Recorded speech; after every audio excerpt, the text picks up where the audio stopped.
सर्वांना जय भीम, नमो बुद्धाय। आज या मंगल दिनी जो पूर्ण जगामध्ये रमजान सण साजरा केला जातो, आज त्याची इफ्तार पार्टी माननीय माजी नगरसेवक जहागीरदार साहेब यांच्या घरी ही ठेवण्यात आली।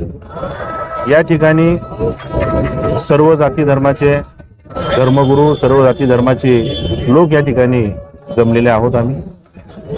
आपण पाहत आहात की भारतामध्ये जाती धर्माच्या नावावरती एक मोठं वादंग निर्माण करण्यात आले आहे आणि या जाती धर्माच्या नावावरती हे वादंग निर्माण करून जे भारताचं संविधान आहे, जे पूजनीय डॉक्टर बाबासाहेब आंबेडकर यांनी निर्माण केलेलं आहे, ते संपवण्याचं कट कारस्थान या लोकसभेच्या निवडणुकीमध्ये होणार आहे।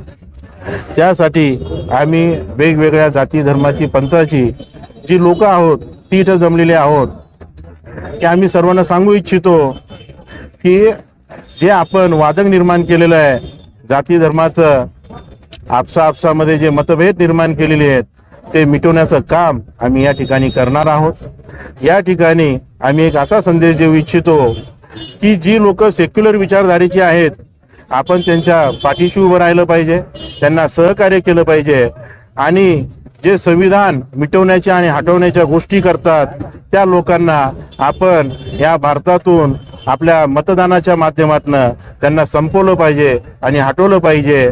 आणि जे संविधानावर प्रेम करतात, ज्या संविधानामुळे त्यांना त्यांचे मूलभूत अधिकार मिळालेले आहेत, अशा विचारधारेच्या लोकांना आपण सदैव सहकार्य केलं पाहिजे। आज या इफ्तार पार्टीमध्ये आपल्या शहराचे माननीय खासदार इम्तियाज जलील साहेब हे सुद्धा या ठिकाणी आलेले आहेत। मी माझ्या समाजातर्फे आणि संपूर्ण भिक्खू संघातर्फे त्यांना या वर्षी पुनच्छा आम्ही त्यांच्या पाठीशी उभे राहू, त्यांना सहकार्य करू। मागच्याच महिन्यात त्यांना मी भेटलो होतो, त्यांनी डॉक्टर बाबासाहेब आंबेडकर मराठवाडा विद्यापीठ यासाठी 100 कोटीचा निधी दिल्लीवरनं मंजूर करून आणला। यांच्या स्वागतासाठी मी आणि माझा पूर्ण भिक्खू संघ त्यांच्यासाठी गेलो होतो। याही वेळेस माननीय इम्तियाज जलील साहेब या शहराचे खासदार होतील अशीच आम्ही त्यांच्या पाठीशी शुभेच्छा देतो आणि त्यासाठी आम्ही प्रयत्नही करू। वालेकुम, जय भीम, जय महाराष्ट्र। आज जहागीरदार साहब के घर पे जो इफ्तार पार्टी हुई, इसके अंदर सर्व धर्म के जाति के एक जगह हर जाति के लोग जमा हुए, यही एकता की निशानी है बोले।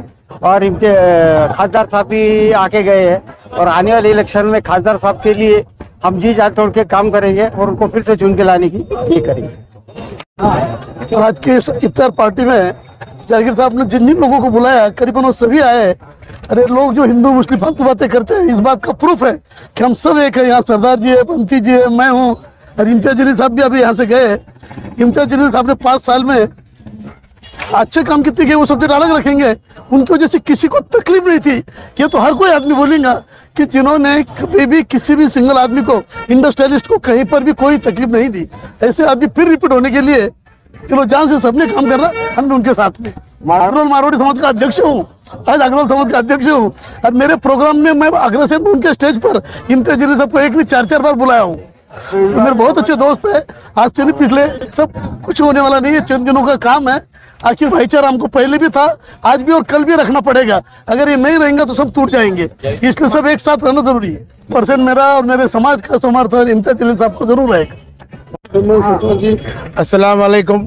अल्हम्दुलिल्लाह, अल्लाह रब्बुल इज़्ज़त का बड़ा करम और एहसान अजीम है कि मैं सबसे पहले जितने लोग यहाँ पर मेरे बुलाने पर आए इनको रमज़ान की जो है तो मुबारकबाद पेश करता हूँ और सब यहाँ पर आए मेरे बोलने पर, इसलिए आपका शुक्रिया अदा करता हूँ। हमारे दोस्त भंते साहब यहाँ पर तशरीफ़ लाए, मेरे अजीज़ दोस्त महाराज परमिंदर सरदार परमिंदर सिंह वाही यहाँ पर तशरीफ़ लाए, यहाँ पर कुंजू अग्रवाल साहब ये तशरीफ़ लाए, ये उद्योगपति है, ये हम सब लोग मेरे बुलाने पर यहाँ आए और पूरी पब्लिक आए और आप मीडिया वाले भी आए। मैं आपका भी शुक्रिया अदा करता हूँ और इस प्रोग्राम को सब ने मिलकर कामयाब किया, इसके लिए मैं आपका शुक्रिया अदा करता हूँ। शुक्रिया, खुदा हाफिज़।